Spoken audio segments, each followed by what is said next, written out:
มือเฮากว่าห้อมมือไว้สาไผ่นาพระเป็นเจ้าและสังขาเขาเจ้านั่นศีลห้าอันเฮาหับมานั่นเตไลเฮ็ดจ้อมสังหลายๆเนี่ยเฮามาถ่อมด้วยจ้อมกันค่ะมือเฮากว่าห้อมมือรับตาเส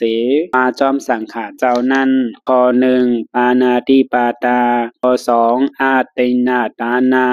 ข้อ3กาเมสุมิสาสาราข้อ4มุสาวาตาข้อ5สุราเมรยะเพราะว่าเฮาขาผิดแม่นหมาย5สุราเมรยะไหนเฮาขาจางผิดแม่นตั้งหมดไหนเอาศีล5ข้อในสั่งว่าเฮาผิดแม่นศีลหมาย5เพราะว่าไหนจึงเฮาจางผิดแม่นตั้งหมด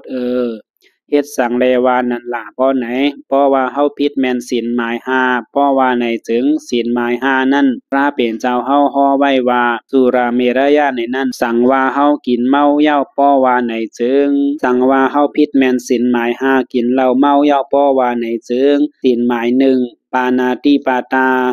ลองว่าค่าแหมโตเจอเปิ้นตายนั่นก็มันหัดเฮ็ดศีลหมาย2อาตินนาตานาตาตีลักโคของเปิ้นนั่นก็มันโกสังเหย้าย้อนมันเมาเหล้าศีลหมาย3กาเมสุ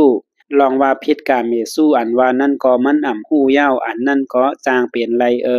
ศีลหมาย4ความแปดแหลนเปิ้นเจอนั่นก็มันโกมันม่วนสังเหย้ากอบนั้นแลความแปดแหลนเจอในก็จางป้ากว่าจอมกอบในแลสังว่าเมาเหล้าจึงจางผิดไรกูลอง